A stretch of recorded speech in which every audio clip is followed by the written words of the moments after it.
All right, welcome back. Power Performance Podcast, episode 11. We have my brother, Adam Phillips. He was on episode 1. And we have the notorious Coach O'Neill. Used to be our basketball coach at Tantasco Regional High School way back when. Through what years? 2015? 2013, 2018. 2013 to 2018. Yep. So he coached me. He coached you as well. And he coached some other groups without us. But how's everything going, you two? Good? Things are good. It's been a crazy year, but it's good to see you. Good to see both my other sons here together. For the first time, I don't know, 4 or 5 years, you guys in the same room together. With me, it's weird. I mean, not yelling at you guys, which is weird too. Yeah. So you graduate school in 10 days? 10 days. 10 days. 10 days. Nichols College, valedictorian. Yeah. How's that feel? Yeah, I never would have expected it. No. Never would have expected it. I don't think anyone had expected it, but Nope. No. I'm excited. Yeah. My speech, Is it exactly so. 4.0? Well, That's awesome. Good. Congratulations. That's awesome. That's awesome. Nah, and then Doherty's done in what, like a month? Yeah, the seniors graduate on the 7th of June, and then we're done the 15th on the underclassmen the 15th. Nice. So, Very cool. And your track still going on? last meet. Last was meet. Sunday. So This I'm past one? officially a NARP, How's it feel? a non-athletic regular person. How's So, it feel? Feels pretty good. Yeah. You got no practices to go to. I kind of just do my thing, work out in the gym, whatever I want now. Yeah. So, Fair enough. Yeah. And then sports for you. What have you been up to? I know the kids are in sports. coaching my sons, being a fan, just watching my sons play basketball and soccer. My oldest son just started varsity at high school level, so I get to go to his games now. And I'll be the COVID person because I get to sit at the game for free and then wipe the balls down between sets, which is cool. But yeah, I'm just been a fan and watching you guys grow up. It's been pretty cool. So. Oh, yeah, it's been some time. It's pretty cool. For me, I recently made a transition. So I transitioned from one gym over to another. So CrossFit 600 in Bedford. I think this might be the first time I'm saying it on this podcast, but made a transition over. Now just full-time head coach and affiliate manager over at CrossFit 600 in Bedford, Mass. If you've never heard of it, go check it out. But we're going there, which is cool. We're getting our membership is coming up pretty steadily. We're going like roughly 2 to 3 new members, kind of a week or bi-weekly, which is really good. And we're just steadily growing from there. For every CrossFit gym in the world, we have Murph coming up in about a month, which is pretty cool. So start training now, or it's not going to go well for you when you get there. But let's dive into basketball a little bit, because that's where our bread and butter was, or where my bread and butter used to be. I haven't touched the ball. I was telling him 2 weeks ago, I haven't touched the ball in 2 years, maybe a year and a half.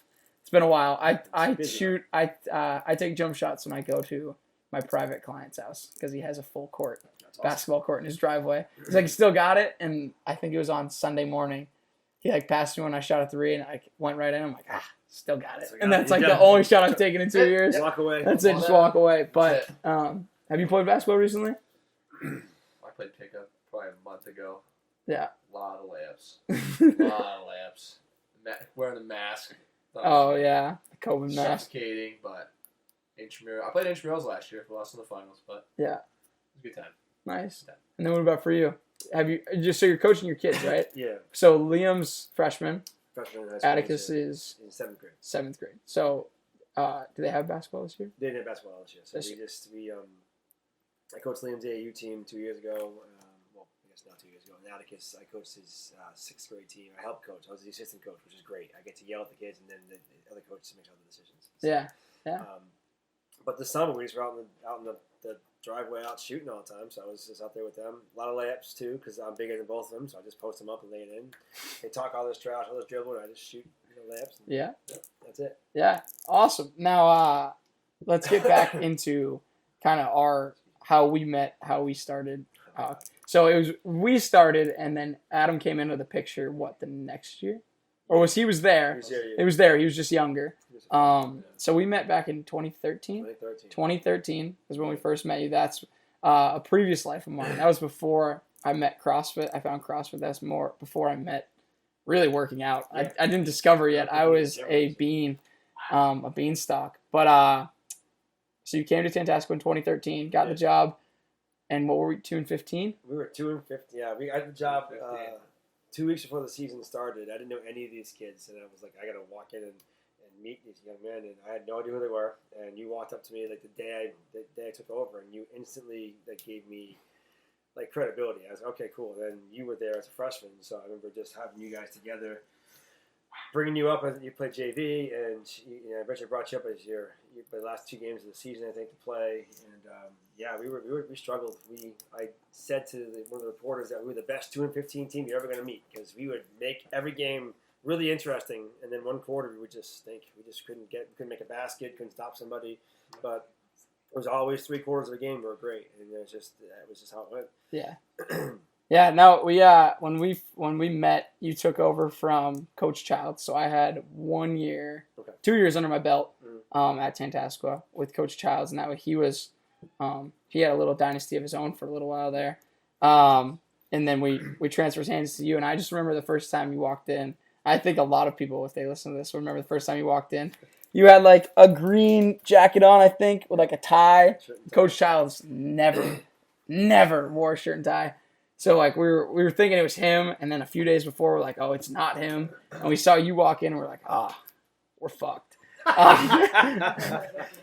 So we had no idea what we were in for. And then it was actually good. It was a good transition, because I think the program there was ready for kind of new reins. Like I don't want to say his regime kind of took its toll, but some of the players, things like that, we kind of had a new generation of players coming in, where a lot of his core players were graduating.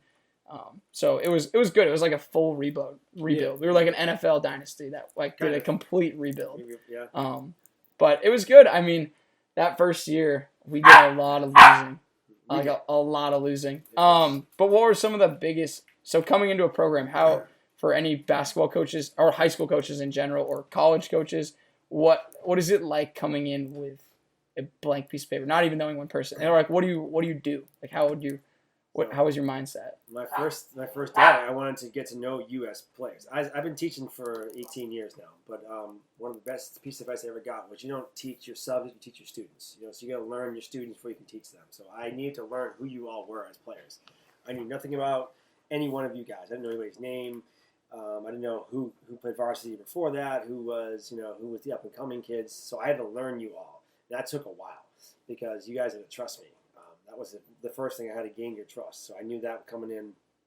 I know dressing, shirt and tie, my hair slicked back. You said I was Pat Riley the first time I met you. You said you're Pat Riley. I'm like, yeah. But that's how I dress every game, because I wanted people to know that this was a serious program. We were taking things seriously now. And but getting to know the players, learning their skill sets, learning which kids were going to be your leaders. Which were my captains were going to be captains right away, captains in training. Guys who would be great role players, guys who were going to be de facto captains, ones that maybe not by name but would lead, on the bench by example. And then, as a brand new varsity coach myself, I had to learn how to coach. I also, I'd been coaching the JV level for 4 years, and the freshman before that, and so I had all these things. I wanted to get team shoes, all these things, and didn't realize the lead-in time we would need. We start planning for that in September versus November 14th or 13th. I got the job, and the season was 2 weeks. So we couldn't do the things I wanted to do, and it was a matter of, if you can start early, you begin your season. That's the best. But when you start that late, it was okay. What do we need to do? What are the things we have struggles with? And I didn't know that until our first game of the season when I thought we were ready, went in, and we were pumped, and they beat us by 30. Yeah, I mean our first introduction was the first day of tryouts. It wasn't like you knew nobody. You knew nobody. You didn't. I mean, I don't even know. You probably didn't know anybody in the whole building. You knew the principal. I knew one of the principals. Yeah, and you didn't know anybody, so you came in complete blind eye. Right. So like from a coaching standpoint, it can be tough, right? Because all the players know each other, and there's a little bit of chemistry there. Mm-hmm. I mean, because some of us, we all played at different levels the year before. Some of us were varsity guys from the year before. Mm-hmm. A few of us, there was a lot of JV guys. There's also freshman guys coming up through the ranks. But there's still chemistry between people. Absolutely. So for just imagine like we can put it as an NFL team, just every person like in the hierarchy leaving, but all the players staying. Right. And the hierarchy completely changing. So that's usually how it happens. Yeah. And so for me, it was you had this chemistry, you had this team camaraderie, and now the outsider shows up, and I have to earn the trust of the guys because I just can't walk in and say, "Here I am, trust me." And I think that took some time. A lot of the guys, who was this guy coming in? You also had a coach that was very different than how I coached, and so that was another thing. I had to, retool and kind of rewire some of your thought processes as you're doing it. But I still remember whenever our first practices, when I was saying, who gets on the hit the court faster. I always do the same drill where I throw the ball and beat kids on the floor. My fastest dribble, I said dribble on the floor, and I said, what's faster, the pass or the dribbler? And I threw it and went in. That first ever practice. And he goes, "Oh, coach, that's amazing." I'm like, "Yeah, that was it." And then you guys kind of, by then, started to realize, maybe he's kind of what he's doing. But then we lost a lot of games. And it was hard to keep your focus, but you never once gave in. Not one of you guys was like, "Oh, man, this is over. We're done." You kept fighting and fighting. That made it easy to coach. Guys like you make it easy to coach because you made my job learning you and getting you trusting me that fast. You doing it right away was helpful because as one of the captains and the leaders, it made the other guys, okay, well, Scott's doing it, but I can do it too. And eventually you were right behind it, trusting, in me and gave me, that reign to be your coach. And that was huge. Once you gave me that chance, then the next 2 years we were. And that could be in anything. It's trust through the hierarchy of people, but also just trust in like the community. So like CrossFit as a community, but you're about to go into big business and that's a hierarchy community. The same thing though, like everyone in the ranks knows each other. You have to create relationships with one another, and if you don't, right, there's going to be not burned bridges, but there's just going to be severs in the communication lines, or it's going to be, if you lose 13 games in any athletic season, it's tough to keep that camaraderie every single day when you're like, if it's a Monday and you don't have a game till a Saturday, like how bought in are you going to be on Monday, Tuesday, Wednesday, or if you're training for anything and you don't have something for 8 months, right? It's pretty easy to cut corners or, this pass doesn't matter or, this warm-up doesn't matter or what are we doing? Why are we here this extra hour? Things like that. So staying bought in that first year, it wasn't tough because I think we knew we were young. I think a lot of the players knew they were young. We had young players too. Like we had one senior. One senior who didn't play before. And a lot of juniors and a lot of sophomores. Yeah. And we knew we were young. I don't think we went in with a mentality that like, we might not win this game. But we started going to like the mentality of games like, let's try and do certain things well. So we'd get like small victories, and that can happen in anything. Like I said, that can happen in business, that can happen in CrossFit, anything. Just go for small victories, and then eventually we began to put things together. Even like you said, we'd win 3/4 of a game, and then we'd have one bad quarter. But for the other 3 quarters, we could play with some of the most competitive teams in our district, in our part of the state, in Center Mass. We could compete with anybody, but we just they'd go on a 21-0 run in 1 quarter, and we couldn't get it back. Right, and I think that the biggest issue for you all as younger players was understanding that you don't get it all back in one play. You don't get it all back in one shot. And one mistake can lead to 10. Those little mistakes you make in the first quarter, like no game is lost at the buzzer. The game is lost in the first, second quarter. We always look at the last play, remember that. But in business, when you're out there, that relationship matters. And if you walk into a business and if you walk into a different country and you don't know the customs and stuff, you can make one false move and that ruins your deal. It's done. CrossFit, you walk into someone's house and you're trying to gain that trust. You don't make those, even if it's, you're not sure you're going to win, not sure you're going to get it. You have to make that decision from the moment you get there. I'm going to try my hardest to win that game or win that contract, or you have to get this person's trust. And once you do that, once you have that mentality, then it becomes old business, old hat. You get used to doing that constantly. And then again, in our next year, it was those little things we worked on, those little mistakes that we were making are now gone. And then it was win, and every game became a win, and then we just went on that crazy run. Which is amazing. Because it happened, leading into that, it happens both ways, right? You have the compiled failures, or if you look at a big picture thing, it's gonna be failure. If you're, for example, if you're out there and your goal is like, I'm gonna win this triathlon. Okay. It's 6 months out, and that's all I'm thinking about. Yeah. But if you don't set small goals, right? We talk goals, or you set small victories, or if you have a basketball team, it's like you can't win the whole game. You have to win the first 5 minutes, or you have to win the first quarter, or win the first 8 minutes, whatever it is. When you start doing things like that, then those little victories start becoming big victories, and then you start to compile victories on top of other, and then you just start compiling wins, or you start compiling personal records or personal best with whatever sport. And like in track, right? You have one good meet, take everything you did good from there, learn from the bad things, but then you start compiling longer throws like in the javelin, or faster times if you're doing the 100-meter dash, whatever it may be. So we took those failures, learned a lot, went into the summer. Let's talk about what it was like coaching your first summer, because this can be anything, off season. So like CrossFit has an off season, track has an off season. Everyone has an off season. So what is it like to, as a coach, going into an off season where you didn't do well, but there was a lot of light. There was a lot of light. Oh, tons of light. Yeah, at the end of the tunnel. Yeah, I kept saying that we were so good, we just didn't know it yet. You know, and if I had you another year, we won the state title. I think that's how good we could have been. But it was to convince players that you don't make the team on tryout day. You make the team in the summertime. The off season is where you get better. You don't get better than the season enough times. 20 games, you can improve a little bit, but the off season, that giant jump happens. So what I did was I created workout plans for every kid.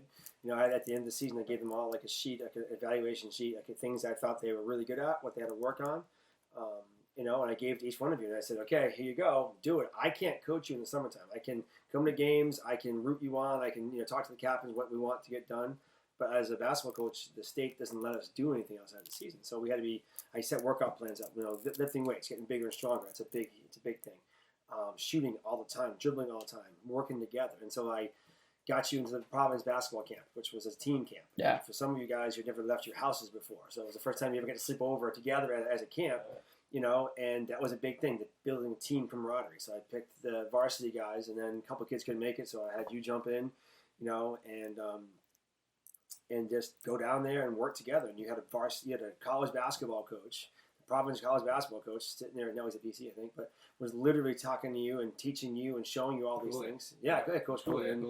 And it was just fun time. I go down and I watch you do that. It's a lot of work for me as a coach because I'm taking time for my sons and my family, but they came with me. They got to see all you work hard and do all that. And so I had you that. Then I got you into 2 summer leagues. I got you into the Auburn League, which was kind of normal, and then I put you in the Worcester League, in Crompton Park in downtown Worcester, where for some of you guys that was an education by itself, going into that part of the city where it wasn't Sturbridge, it was different, but you had to see it was street basketball where these kids, this is where they live, and this is what you had to get used to getting tough, because one of the things we didn't have was that mental toughness, and you were playing out where you're going to get the hell beat out of you foul-wise, and no one's calling it. And these kids are going to talk to you, and they're going to dance with the ball, and they're going to make you fall down. They're all going to laugh at you, but you had to get up and be resilient. And then we did really well there.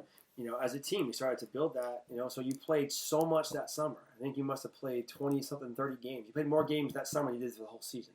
Yeah. And that was the transition. And then you guys went into your football, your track seasons, cross country season. You played soccer. And you took those kind of things, and you were playing other sports. Which I think, as a coach, have your kids play more than one sport? Yeah, it's so important. So it's so big. Important. We'll touch that. We'll touch that in a little bit. Yeah, but just doing that, so then I got to come watch you play sports and watch you come to your games, and we're going to your senior night and for soccer, and it was like they're going to football games, watching JJ catch touchdowns, and watching you run and do whatever, and it was important to see those things. And then we went into the season. Then you all knew me. Then you knew that I was invested in not just you as a player, but you as a person. Yeah. And then we tried tryouts that season. Again, but that off season is huge for me, building a relationship with you all. Me coming to all of your games, watching you play every basketball game, and you seeing me there. I wasn't just some guy that was there for the 4 months for a paycheck and leave. The amount of work I put in, the paycheck didn't come near covering that. Yeah. Because I didn't care. I don't coach for money. I coach for this. Yeah. This kind of experience. So. Yeah. No. Yeah. Exactly. I think touching on like the summer stuff, I think that was for a lot of us. I mean, and some people, we'll talk, and we can talk individual cases, but we can talk as a group. A lot of that basketball team learned what it was like to like work over the summer towards like a common goal, because we did a lot of, people could be, I went to the gym, or I went and played basketball all the time, but that summer for the first time there was a team in that school that worked towards a common thing, right? We went to camps, we were playing summer league, we were with each other all the time, all the time. Really? And that was just the players. Like the players were together all the time. We were all really good friends, and we were playing all the time. I think touching back on the Ed Cooley camp, coaching wise, for you, allowing your kids to learn from more than one mind or a greater mind is something that athletes need to be open to, because it's not just take away as much, whatever situation you're in, take away as much knowledge as you can. Absolutely. Because someone in the room is talking about something that's important. It doesn't matter who it is. It could be a high school coach, it could be a pro coach, it could be an AAU coach. It doesn't matter. they're if you listen closely enough, they're going to give away something successful. And if you just cash everyone out and you don't listen to anybody besides one person, or if you're working with a college coach and a high school coach comes up and says, try this, and you just completely shut him off, he could have said something that could have changed your entire career. Of course. You know what I mean? So when we went to see Ed Cooley, that was something different for us because he was a college coach. And there was a lot of us that weren't even thinking college basketball. There was a lot of us that were thinking what college we're going to go to study math and science. And so we went up to this place, and all the teams up there were better than us. There was a lot of good teams up there. There were some teams from Maine, and they were good. They were good. But then also, like, one of the other mentors we got to see and we got to learn from was Chris Dunn was a senior there. Chris Dunn's now... Bryce Cotton. No, he just graduated. Chris Dunn was a senior there, and he plays for the Bulls now. He does. And so looking back on it, right, this is one of those things where it's like, in hindsight, but when we were there, we probably could have took away more because now that guy's a prolific NBA player. Yeah. And it's things like, if you're in a situation like pick his brain. I remember one time we were up at the open gym and a bunch of us went down. We were just shooting late at night at Providence College Camp, and Chris Dunn was like teaching people how to do a crossover. Yeah. The dude now gets paid millions and millions of dollars to perform that same crossover. Right. And a bunch of kids probably shook him off or was like, that crossover's weak. And it's like, look at him now. Yeah. So it's like, you don't know who's in the room. You don't know who you're talking to. Whatever it is, player, coach, anything, take away as much as you can, or just listen. You can be like, yeah, that guy said nothing of importance, or I tried everything he said, nothing worked, but like, listen, like that's what coaches are there for. The hardest thing, and I think a coaching platform, because you've done some coaching, you're getting back into coaching. Hopefully we'll touch on that a little bit. But the hardest thing when it comes to being a coach is there's days where you just feel like no one's listening to you. But just remember, even if you're the coach in that room, if you turn to the coach, not the player in that scenario, there could be one kid listening, right? When you think no one's listening. So it works vice versa. So keep your ears on if you're an athlete, but if you're a coach, understand like 99 of the kids at a 100-person camp might not be listening, but one kid might be. And that one, you never know what that one kid's going to become. It could be Chris Dunn in the crowd. It could be anybody, right? There's all these stories of, JJ on our team, we can touch on him. He went and played football, and he didn't play till his senior year. And he was on our team our junior year. Yeah, but that summer, bigger, faster, stronger. We all figured out what the weight room was. We all started to figure out like if we put in X amount of effort in the summer, that's when we really get better. And a lot of us use it for different sports. I ran track, soccer, basketball. Like he played track, soccer, basketball. JG went and played football. Now he's a prolific tight end at Yale. And I think that basketball team allowed us to open our eyes up to different things and different strategies throughout that summer. So that was a big summer just for everyone in every sport. I think a lot of people learned some different things. Yeah, it's a lot of work as a coach to get it all set up and get you down there, and the parents just kind of, who's this guy? We went 2-15. Why are we sending my kid down to a camp? It costs us much money and stuff. Like, if it's worth it, it's not just what you learn; it's you being together. And that was my statement. I was 15 brothers and a crazy uncle. Like, you were brothers. You're a family together. You don't always get along, but you were going to work for this common goal. And that was something that started that summer. And it built up. And then you're right, as a coach, if you think you're the smartest guy in the room, then you already lost that fight. You got to trust that your JV coach might have a great idea. Your players might have a great idea. Yeah. I've come to practice with a great play. I designed it, and we tried it, and this was like, you're like, this is not going to work. Yeah, this sucks. Throw it out. Because you have to be open to that. Otherwise, then you lose some of that sincerity that, as a coach, and you lose a lot of that that loyalty your kids are there for. And so smarter coaches are there. They're everywhere. So when a Division I basketball coach is telling you guys what to do, I'm listening and writing notes down and taking, okay, what's this guy saying? How does he run his practice? Because I want to create that same atmosphere for you all as players. One of my favorite CrossFit coaches, her name is Denise Thomas. She taught my L2 recently, and the way she attacks coaching CrossFit, not even as an athlete, like, she was an incredible athlete, pro soccer player. She's judged at the games. She's competed at the games, I believe. But the way she goes into coaching, she treats it.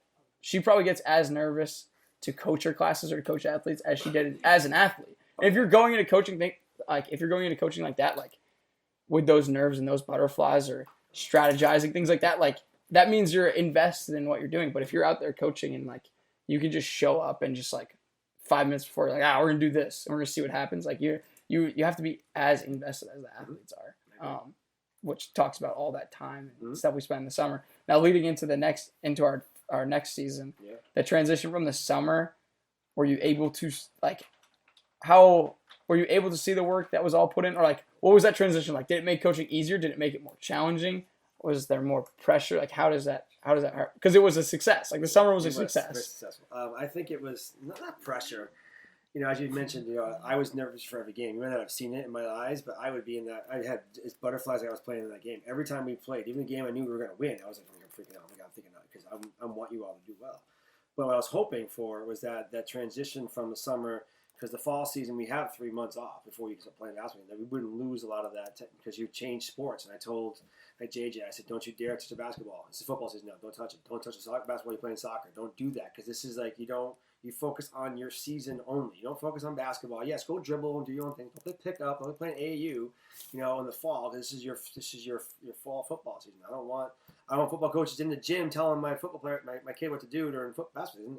I'm not going to be there telling him, hey, make sure you're dribbling every day. Make sure you're out there shooting all the time. No, it's just football season. So I want to make sure we didn't lose some of that camaraderie because you were back in school and kind of you don't have much time together. So I was nervous in that regard. Some pressure in that this had better have worked because I put you through a lot that summer, and if we came out and had the same season, then that's it. Then no one's going to believe in me at all because I'm like that's just done. And so there was a little bit of that, but I also saw you all get smarter, get better. You start talking, you start playing pickup. I'd go watch you play pickup once in a while and see how you played differently, how you acted a little bit differently. You were also seniors and juniors and now sophomores, and it was like this. You felt that now it's your turn. You almost believed, okay, as a junior, like, I got one more year. But seniors, there's a different mentality. They know it's over. This is it. And we had to fight harder. It's a weird thing, and I trust my seniors usually more than maybe I should, but I know it's their last hurrah. This is their last dance to take the Jordan thing. So I know that they were going to fight harder, and that was that transition that summer. And then, watching you play other sports was fun to see you outside of the basketball world, see you do other things. I think the first year you had us, we were young, and then second year we instantly got very old. You did very quickly. We had we grew up. Yeah, we matured quickly, but we also physically just got older. I can't remember the number of seniors we had, but we went from one senior to 9. So it was like we went from 0 the team graduating to every team that we played realizing we're never playing that team again. Like that's the last time we'll play them. Like hopefully we beat them because if we don't, that's it. Like we have to realize we're never playing them again. Right. So we definitely went into games differently. We approached practice differently. Like there was a lot more seriousness when it came to a lot of things. But then we were also super light. Like we had a lot of fun. We had light characters. We always talk about Riley was a light character. He brought sunshine to our darkest times. Like when we were in the middle of a season, we practiced 25 days in a row and we're playing games every other day. What it felt like. We took Saturdays off. No, I know, but what I'm saying is it felt like we were seeing each other too much. Exactly. Riley would come in, and the greatest story we have is he wouldn't wear jerseys to games because he knew he wasn't going to play. Yeah. So he's like, I'm not playing today. I remember one game, Riley just put on his warm up. He put on his warm up shorts. He goes, "Oh fuck, I didn't bring my jersey today." He's like, "Yeah, I know, it's right. I'm not going. I don't need it." Like, I don't need my jersey today. So he puts on his shorts. I'm not even sure. And he knew it was a game that he wasn't going to get in. He knew his role, which was great about Riley. He never once expected, something different. He understood his role as a kid on the bench. He was the leader of the danger squad, and he knew that. And he was our captain of that danger squad of the 5 guys who went in at the end. And he loved it. And so that was his thing. And so we had guys like that were making it fun, and just having.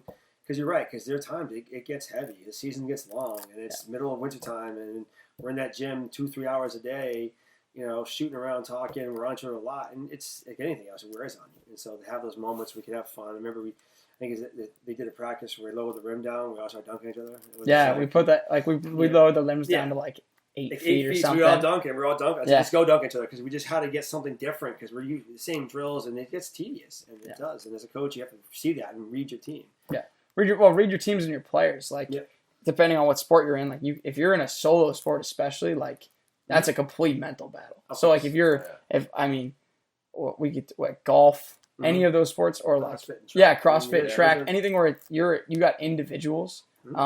It's a whole nother coaching thing because now they're fighting their own mental battles because there's no one else they can lean on. There's no Rileys. There's just them and their thoughts, and if they can't get through that, like it's a whole nother coaching thing. So keeping it loose, especially in the middle of the season, because like you could turn it up, the excitement's there for the beginning of the season. It refuels itself for the end of the season, but that middle can be so tough. Yeah, it can be. Season, It can be long, which is a whole nother battle in coaching. But then, let's talk about the plan working. Like as a coach, like when you put something together, right? You create a game plan, you create goals for yourself. Like what I don't want to say what does it feel like, but you didn't have to stray much from what really your plan was because it was successful. So like, talk about that. Well, first we started off the same season, played Bartlett, lost again, and we're like, oh God, here we go again. And that we just we worked so hard, we were ready for that one game, and we just didn't play well. We just had some things just not go well. And then our second game, I think it was against Uxbridge, and it was like an absolute dogfight. I think we won the game like 35-31. Yeah, we won by like 2 points. Jerry, 2 foul shots at the end of the game to win it. And it was like that moment of like we broke through. Yeah. I was like, oh my God, we did it. And I remember hugging Coach Rizzi going, oh, I think we finally won a game. This is crazy. We haven't won a game in 2 years. Yeah. And then Oxford was a good team. They played so good. Yeah. They won district. They won state. They did. They were very tough and talented, and we beat them in a dogfight, and it was just their resilience. And we were down by like 9, and then we came back to win that game, and it was like okay, it was like that moment. You all realized, oh well, we can do this. Yeah. And then the next game was Southbridge, and then it was see you later, goodbye. We had like 30, and we just destroyed teams after that. It was like bang, bang, bang, bang, bang. You know, a couple losses here and there, but we won 11 in a row at one point. And as a coach, what made me feel good was that you believed in it. Once you all saw how good you could be, then it was like I could, you know, as you drive a car, you got the car, go. And as a coach, it became easy. Now it's just a matter of not putting the pieces in the right spot, making sure that every kid was staying fresh, the younger kids were getting some time. My core of 7, 8, 9 guys were playing together as much as they could, but also they were on the bench. And I remember bringing you captains to my house for dinner and saying, you know, I showed you the Auburn game at the end of your junior year. I said, you know, look at our bench. We were down by 15 or 20 points, and we came back and we took the lead. It was insane. And no one was cheering on the bench. Not one of the guys was excited. You know, they were like, oh yeah, good, way to go. And I showed you the Kentucky Michigan game that was on the aircraft carrier that year, and Kentucky had the A and the B squad. I think it was your blue and white squad, whatever it was, and it was all Americans. All 10 of them were all the high school all Americans, the best players in their high school ever were on the same team. And the guy to 3, they're all jumping up and down, they're all cheering. I said, "What do you see is different?" I think Jake said, "Yeah, we're not cheering. That's got to change." And I remember the first day of practice after we picked the teams and we did all the tryouts and stuff. You guys said, "Coach, you have to have a meeting." And I said, "Okay." You all went into the locker room by myself, with the weight room. I went outside and waited. And you guys had a 15-minute meeting where you guys talked about being together as a team. We're all going to cheer. We're all going to do that. It became the rule when the guy off the floor, we all stand up. We all cheer when a guy does that. And that, you doing that for each other. And then when you guys came off the floor, my starters came off, and, you know, the danger squad comes in. It's the young kids, led by Captain Riley. You know, when they hit jump shots, they hit threes, you guys were going crazy. You loved it. And that made the team so much stronger. As a coach, I was more proud of that than anything else, that you guys were always rooting for each other. And I knew that if something happened, you would have teammates that would take care of you and pick you up. Because there are times when I'm going to get on you for missing the shot or for making a mistake or something. I'm going to get on you, and they need to pick you up. And that trust you have with each other was why we went so far. Yeah. Yeah, no, exactly. The camaraderie changed within the players. But it just changed. I mean, if we talk at the school level, like the camaraderie in the school level, changed. We were, I don't want to call it a laughing stock, but we laughed at us. Yeah. But the next year I think we played maybe after I'd say 2 home games. Really, people were like, "Oh shit!" Right. The tribe. They have something here. But then you get stuff from teachers. There was most of the teachers were coming to games. People understood something special was happening. But it's because it's not what we were doing at practice at 3:15. It's what we did for 365 days since the last game, right? And no one saw that. No one saw us, all summer working out with each other, or just simple things like just hanging out with each other. We were so close, and I mean a lot of us are still friends with all those people that we played on that team with. So we building those relationships and developing those relationships, but having player-to-player relationships, coach-to-player, but then also like you said, if a coach knocks you down, having the the community of players around like Right. each other to understand like the coach is doing it with a purpose. Like having those other guys pick you up, but realizing that like he's doing it with a purpose. He's not trying to knock you down. He's not trying to put you down. It's just like it's his job. Like that's what he has. Like that's what he's doing. But what he's saying, like the moment is going to put you down for a second. Yeah. But we never let it get to us. We never let anything kind of like stumble us. Really, there was, like I said, there was tough times. Like there was times where we were like, "What are we doing?" Or we'd run into roadblocks, or we'd win a game that like by like 5, for example, where we should have won by like 30. Yeah. But that happens to every team. Yeah, right. But then let's talk about coaching. Let's just talk about how like your coaching strategies go from the regular season to the playoffs. Like what happened, and that's in any sport. Like, do you mentally ramp it up? Do you change things? Do you keep it all the same? That's a good question. All in the same. It was my first playoff appearance too. Yours and mine. And I remember the year before taking a picture of the cage that was tweeted on the TNG, and I tweeted it to all of you and said, "Hey," or sent to all of you and said, "This will be next year." And then, then the goal was we had set mini goals for the season. We want to win X number of games. We win our conference. We want to get to districts. All these little things we had set up. And then we got to. I remember that one of the biggest games of the year was the Quayball game at home. Where we had that gym was beyond packed. And I remember talking to you before the game and saying, much as you love your team, your fans being there, I said, remember, they weren't here last year.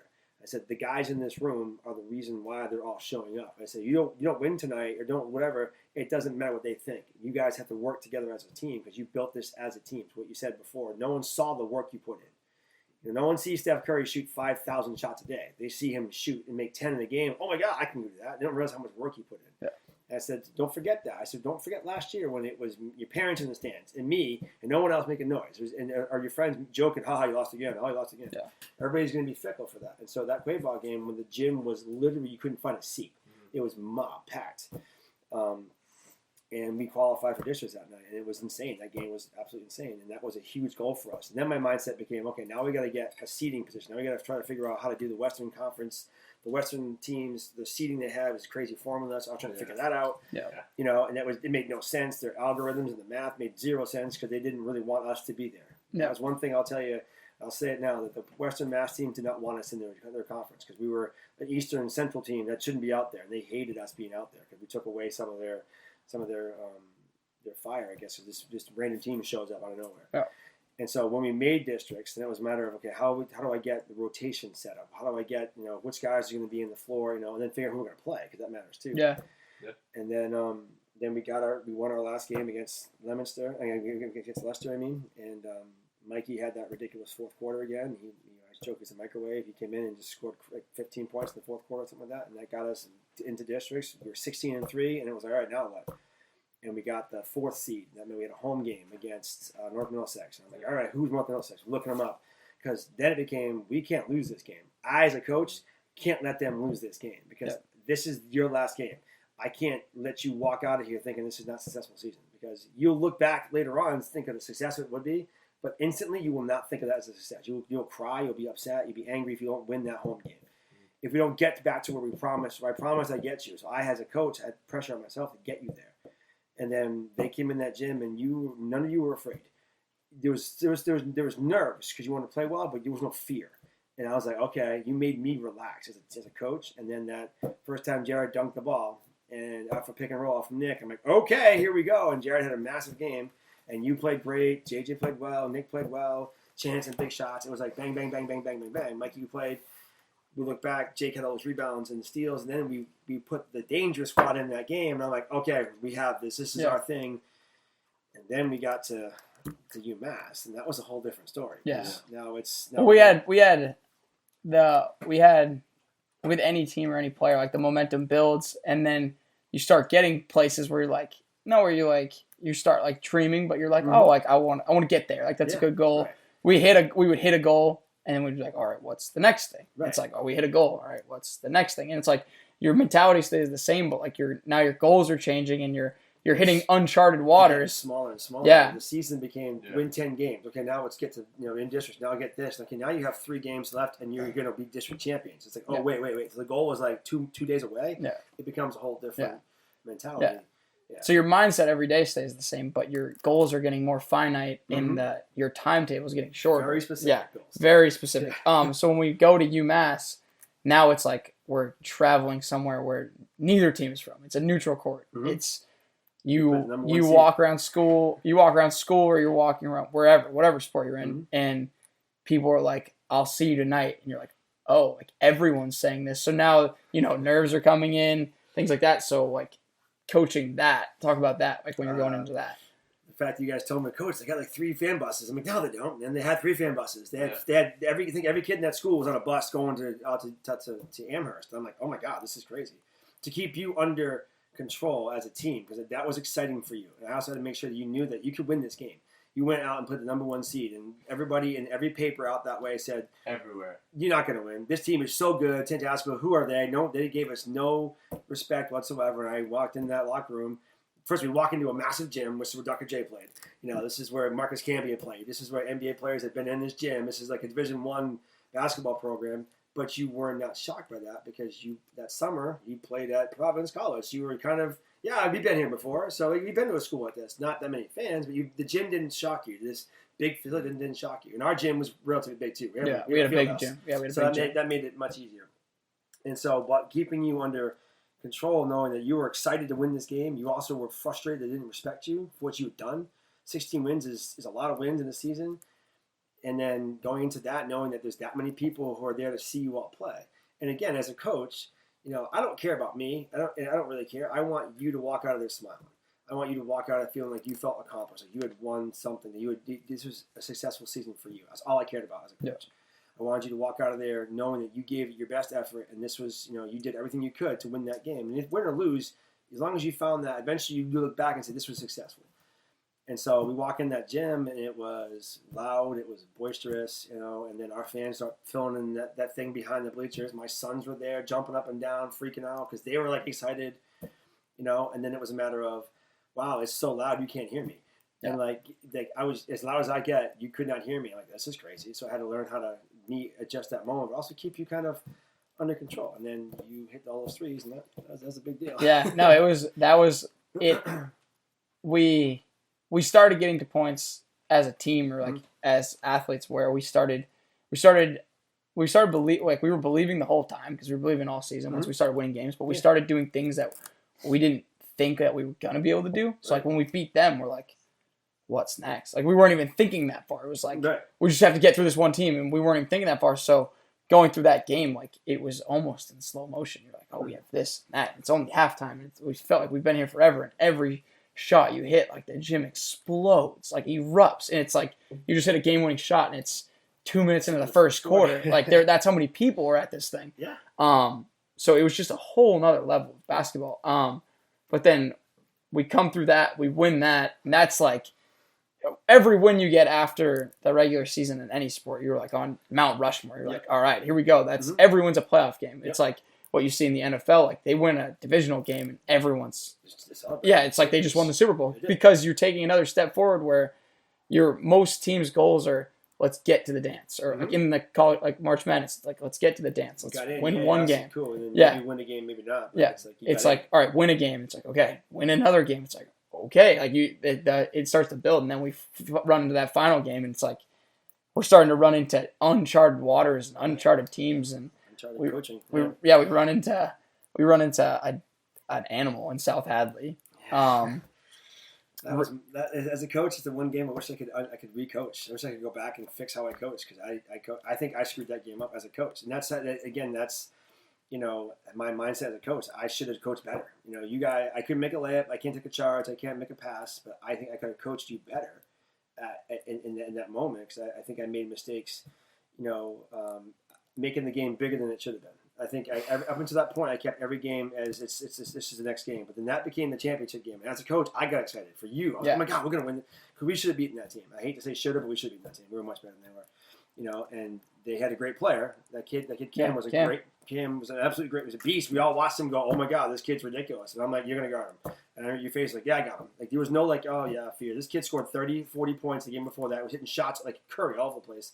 And I said, you got him. And we'll just shut him down. And we did. I think he scored like 18 points, most on foul shots that game. But as a coach, I made the game bigger than it should have been. I made you all kind of think, okay, this game's so important, and then I coach you different. At halftime, I walked in, and when you don't play well, I get upset, and I kind of get on you guys, and I was like, oh, come on, guys, you got this. And you all looked at me like, what's wrong with him? And I think you could tell that I was nervous. Maybe you couldn't, I don't know.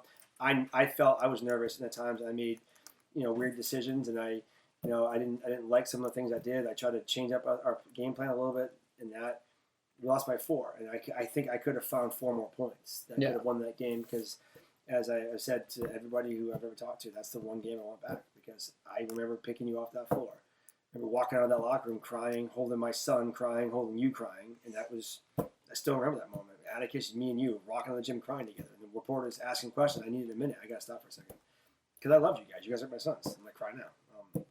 Because you're like my sons. And I couldn't believe that we got that far and we had that game and then we just couldn't win it. Because then I'm like, then that finality hit me. I'm like, oh my God, we're done. I can't coach you anymore. Yeah. That sucked. That was like, oh, I can't have you back. One more game. Give me one more game. Yeah, and that's the tough reality in most sports. I mean, you just kind of went through it, like you just said. You're a non-athletic real person now. It's not. It's a weird feeling. Yeah, it definitely is a weird feeling. It happens for people in different stages, right? It can happen in high school, and this can be coaches and athletes. It can happen in high school. It can happen in college. It can happen before high school. It can happen at the pro level. But at some point, like everyone's sports clock stops, or a door closes, and then you might not know when it opens again, right? But when you put all this work in, and all of a sudden it's like done, and you're just like, you're kind of like left blank minded almost, where you're like, yeah, I don't know what's next. Like I have no idea. So yeah, it came kind of to a screeching halt, but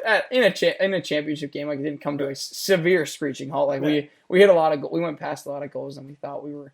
Not that we thought we were gonna, but like we met almost all of our goals, coming up just short. Now when it comes to just future things, now like you're going on to work, you're becoming an adult, right? Yep. At some point, yeah. And then teaching still, and then for either of you guys, aspirations of coaching, right? Obviously, I coach right now full time, and I love it. But later in life, anything like that, like what do we have coaching athletically? Like your kids are coming up through the ranks, so. Well, there's a position open there that I might take.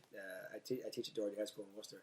And I've always wanted to coach where I've taught. I think I think as a coach in the building, you have a much more easy connection with your players because you can see them all the time. One of the hardest parts for me going into coaching with you all was that I had to come in and you got to tell me about your day. You couldn't come to my room. We couldn't watch game film in my classroom. We couldn't sit and talk. You couldn't have me in class. So you only knew me as the outside guy coming in. So that was always hard. And then. It was always hard to coach, when I had to coach against Doherty, when we beat them and I had to go, year junior year, and we walked in that gym and demolished them. And I loved that we did it. I also had this kind of, this pang of, oh my God, we just embarrassed all these kids who I'm going to see tomorrow, and, I didn't feel that bad about it because I'd like to beat them by whatever it was.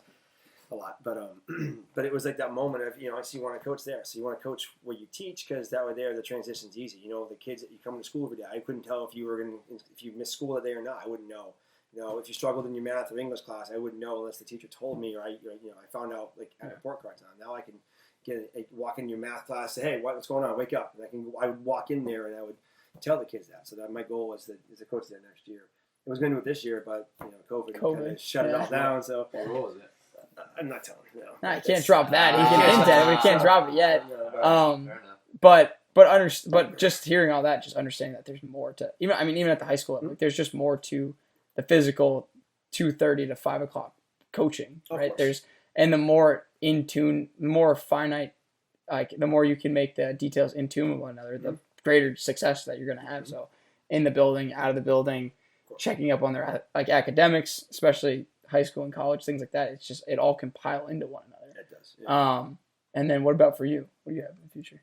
Real world, but I think like once I start family stuff, I'd love to like coach them up through the ranks. Like I've been coaching AAU right now. I've been part-time coaching Swarm, and I really enjoy it because I'm coaching like 5th and 6th graders. So we can learn we learn a lot. You can teach us as high schoolers, but we know a lot. But when you're coaching like 5th and 6th graders, like they can really absorb a lot, like a lot of information. Of course. And they know things like when we're in high school, we're simple to like, oh, do like a spin move or like a step back or whatnot, and then like 5th graders like, yeah, what's that? So like they don't even recognize. Well, what that even you're is. teaching when they're that young. Like we have, I teach a youth group right now where a lot of the youth are on the younger side, not on the younger side of things, but like 10, 11, 12, 13, 14. Yeah. But like you're teaching motor patterns. Yeah. And you're teaching things like that. You're not teaching like, all right, sure up this finite detail in your jump shot or your power clean. It's like you're teaching like put your left foot here. Yep. Yeah. And now put your right arm like here. School, when you seal for a pick, you go like to the hoop, and then when you teach 5th, 6th graders, they're like, you have to tell them like how to do it, where to position their body, like. So I think that's really cool, and what I've found that's pretty neat. It teaches you a lot about coaching. I coached the freshman girls basketball team, my first ever job there, and I didn't realize how much teaching you had to do because they had no idea what basketball was about. Yeah. I tell the story all the time that I had 7 days to prepare all these girls for a basketball game. I taught them as much basketball as I could, all these little moves, picks, this, that, and the other thing, and then the jump ball happened. So at the game, they didn't know what to do. I almost had to call a timeout before the game to set the jump ball up because I didn't teach them. Oh my God, they don't know that. There's finite details. And then 2 seconds in the game, we got a foul. Okay, 2 shots. I had to call a timeout to set the fouls up because I didn't do that. And these little finite details you talk about, that makes you a better coach when you teach the littlest kids because you teach everybody how to do the most finite moves, like how to spin, how to seal, where you put your foot, when you're shooting your jump shot, how to turn your hips, how to do all these little things. So then when I'm coming to see you, I can see that right away. Okay, Adam's not doing this. His hand's a little low. Scott's got the hip turned the wrong way. Or his pass is coming off the wrong foot. And you see that because you've taught every aspect of that game. And that way, teaching younger kids, you're right, they absorb a ton. And if you do it the right way, 4th, 5th, 6th grade, when they get to like high school, they get to me, my job's easier because then I don't teach that little stuff. I can go right past, if someone walks into you with some CrossFit knowledge right away, that's done properly, not sort of done, but done the right way. Then your job is even now you can take them to the next level. Okay, now you're level 1 or at me versus getting to me at level 0. I got to bring you to 1 first. Yeah. It's huge. Yeah, it's huge thing. I love coaching little kids. And I think. Pure. I would really like to coach at the high school level at some point, just because like what I've learned, whether it's from Dad, my Coach Gata, then to you, and then I played at college under Conrad. Like I've learned so many, and Brizzy, there's so many things I can take away from each coach that I've learned that I think would be cool to like teach to other kids as well. We've seen success with it, so I think taking things from each and every one of those coaches would like. Well, we touched on it like way earlier too, but like understanding not only just if you're an athlete and if you're in the room, if you're a coach in the room, understanding that like have your ears on. Like I said, like just for me with CrossFit right now, like I've taken away from so many of the coaches that I've been around, like and it can just be little things. And me and Coach Dan Dumont, we used to talk about it. It's like, oh, you did that great. Well, that's mine now. And like, no, they're not going to argue with it because it's right. Steal it, call it yours. Absolutely. Use it as you will, but it's because it's the right thing to do. It's not stealing if every coach is doing the same exact thing. It's just the right way to do things or the right way to teach it. But then touching on that, on the youth thing too, understanding that like, not only just with the youth, but like the cool thing that I do right now and like one of the rewarding parts is when we get new people, you can get a 30-year-old person that's 30 years old, but their motor patterns when it comes to CrossFit is like you're teaching an 11-year-old because they've never done it before. So it's like every time that I get to go into work, it's like every day these people are just absorbing knowledge. And I think that's the most rewarding part of kind of what I do coaching right now because we have all these adults and they get to come into the gym and it's like they're back learning how to play basketball or learning how to play soccer. And that's one of the addictive things about what I do is it's like every day we go in, people are like, oh, we're doing this and that in this combination, and I struggled with this, or I excel at this, but I'm not good at this, and how does these two things branch off one another? And it's just like sport. But the simple skills in any sport or any domain never go away. Even just in business, like the same things work, and that's why they've been around forever. So like if you're a coach out there, like don't overcomplicate things. Like I'll stick with the basics, and if you have no idea where to start with the basics, and they'll get you 50% of the way there. If you hammer them really hard, even in basketball, like if you can get a kid that can dribble, defend, and make a layup, like he can get you X amount of distance and on any team. Yep. Right? Keep it simple.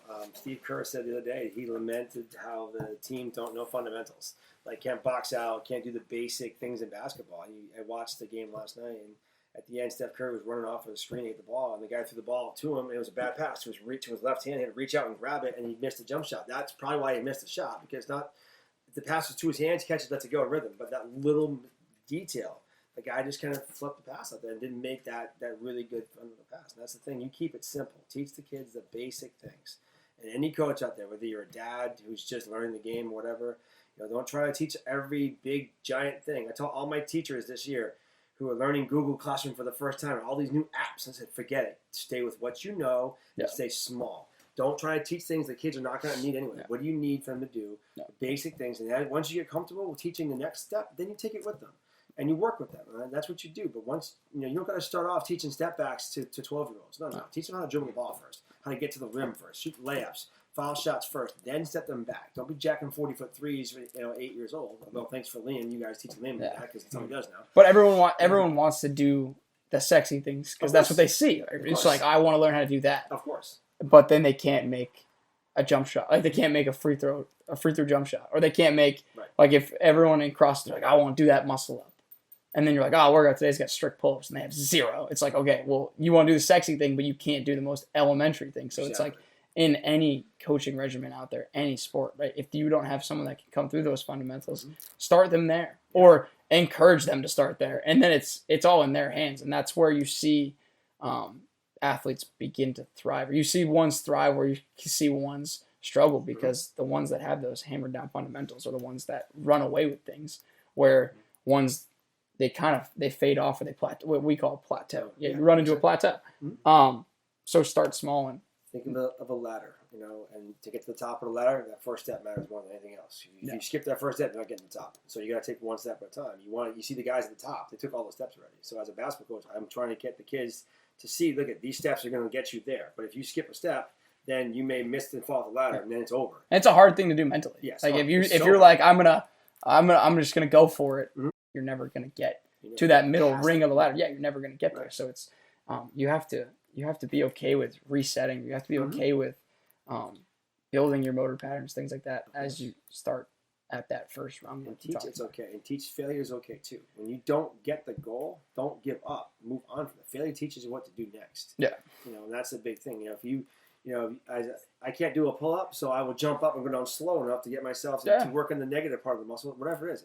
Just like if you miss a shot, I would never, during our foul shots, I didn't ask you how many you made a miss. Which direction do you go, left or right? Yeah. That was a miss to me. I wanted every ball. If the ball was straight, it didn't count as a miss. We wanted balls to be straight, because straight shots are made shots. That was the mindset I used to teach you guys. So we want to keep the ball straight. And if it went left, we knew what you had to fix. Went right, short, long. That's what you think about those 4 boxes. If you try to add too many things to it, it won't work. So again, it's very small. Take basic things for kids, and then once they get that basic down, then you take the next step. No kids crawling out of the womb. No kids running out of the womb. They're teaching them slow. Okay, sit up first. Okay, get on your feet. All these things. And then once you get to that point, it's hard as you get older, because you see. All I see is highlights of the NBA, and guys doing all these crazy moves. Steph shooting 40-foot threes. And that's like the NBA. You want to teach a kid that Steph didn't do that when he was 12 years old. His dad had him shoot. His dad was a great shooter. He was having him shoot jump shots at 8 feet from the basket and backing up slowly and fixing his shot as he got there. No one saw that, and every kid has to kind of understand that. And every dad's gonna know that. And every mom's gonna know that it's a process.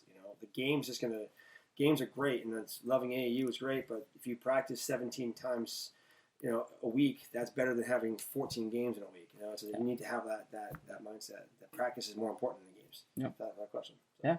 Yeah, I want to touch back on the fundamental thing. Like, for me as a player, I found it like going into a game, if we were going against like another really fundamental team, I'm like, all right, this is gonna suck, because like, who's gonna do the simple things better? Yeah. Like people are sometimes scared of like the teams with all the crazy athletes and the crazy ball handlers. I'm like, I love playing those teams, because like they're not disciplined. Yeah, disciplined and fundamental. So like, I would go in there like knowing this is gonna be not an easier game, but like if we do our basics well and do everything right, like we're gonna win. But it's those like teams that also are fundamental, do the small They're things. the scariest like, ones. Those are the scariest By ones. far the scariest they're the ones. scariest ones. And like, Easily. it's weird because you see it in the pros, like the NBA, like the most fun teams to watch. It's like, oh my god, this team moves the ball well. Like it's crazy. Like NBA teams are not really fundamentally like disciplined if you think about it. Like they don't box out well. They kind of just go up to. I mean, unless you're like Tristan Thompson or some guy like that, but like it's just like all athleticism. That's why like college teams like Villanova, Virginia, like they're so fundamentally disciplined. Like that's why they were like successes. That's why I like watching girls basketball, because a lot of girls basketball, the athleticism is they're very good athletes, but it's not about the game's not above the rim. The game's below the rim, so they have to be better at boxing out, passing the ball, fundamentally getting the shots off, working together. Watch Paige Beckers this year. She's absolutely a stud in all basketball things, but she's so fundamentally sound. It's insane. Yeah, and the number one pick in the draft this year. He's a great athlete. Maybe he'll be a good player. Maybe he won't. She will. I guarantee she goes to the WNBA. She'll be the best player in the WNBA. Guarantee it. She will be, because look how she plays the game. The number one pick this year, he may be good. He may not be good, because mentally, is he strong enough? I don't know. Fundamentally, maybe not good enough. His athletic skills are gonna be completely useless in the NBA, because every guy's that good. Yeah. Every guy's athletic in the NBA. Every guy plays above the rim. Everybody does. Yeah. And so, like, you got to be. Zion Williamson's a freak, because not only is he a great athlete, but he's got fundamentals. But he still can't shoot. Yeah. So he's gonna work in that jump shot. He's still a work in progress. Otherwise, he's only 20. So that's the other thing we have to remember. That's the thing. Like, why people ask me about who the best players are? I mean, it's Steph Curry, it's Kyrie, it's Damian Lillard. Like, what about LeBron? I said LeBron's a great athlete. He's a phenomenal athlete. But if you take his fundamental skills in basketball, Steph's better than that. Easily. Dame's better than that. Kyrie's handle, his jump shot, their little things are way better than LeBron's. When LeBron can't beat you, he knocks you down and lays it in. Because he's 6'8", 260. He uses that like his advantage. Zion, as great as he is, if you watched Draymond play him last night, he backed up 20 feet. He said, go ahead, shoot it.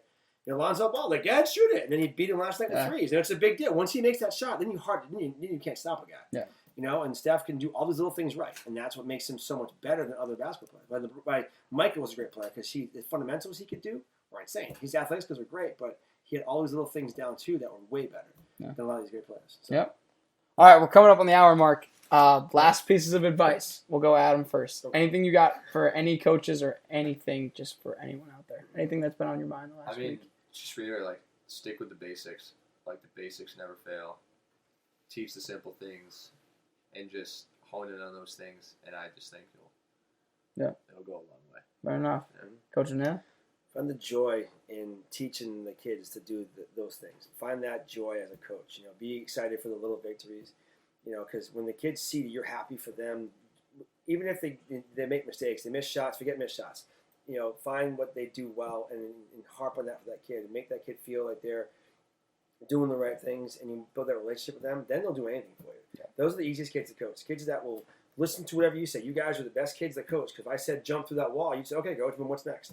Because we had this relationship and that trust. So make sure when you talk to kids, you don't try to harp on them making shots, missing shots, all these things. It's the joy of the game, love playing the game, and playing for each other. That's one thing I always taught you all is, you don't play for each other, individuals. You don't play for me, you play for each other. And as a team, when your team plays for each other, when they cheer for each other, they care for each other, then they can do anything. And that's, all those coaching techniques, all those tricks, all those drills won't matter if the kids don't care about each other. If they don't play together, there's no point. So teach them to be together and find that joy in teaching them, and you'll have a great job as a coach. It's easy. Yeah. I just think never being complacent. Just even if you're a coach, there's NBA coaches. Coach K is still learning. Oh yeah. People won't know that, but always. We could win the state championship, blah blah blah. Just always try to learn. Watch videos, learn from other people. Don't take it as a negative thing. Like you said earlier, a college coach can learn from a high school coach. Mm-hmm. They do great things. Yeah. Bob Hurley was a high school coach. Yeah. I bet you tons of NBA and college coaches took things from him. It's just don't be afraid to learn from other people. I think that's one thing that a lot of coaches are kind of 100%. And then for me, my last notes would be when things go south or big changes happen. And it could be in anything. It could be in your professional career. For me, it was my professional career. It could be in your athletic career. It can be going into your next year of college. It can be changing professional jobs if you're a marketer or business, whatever it is. Understand the course it's there for you, and you just have to be patient with it. Understand that doors will open themselves if you do the right things and you stick tough with it. And as you come through, just if you keep your work ethic the same, right? Good things will pay off for you. like they did for me. So just stick tough through the toughest of times, and then just surround yourself with the right people. Cool. All right, episode 11.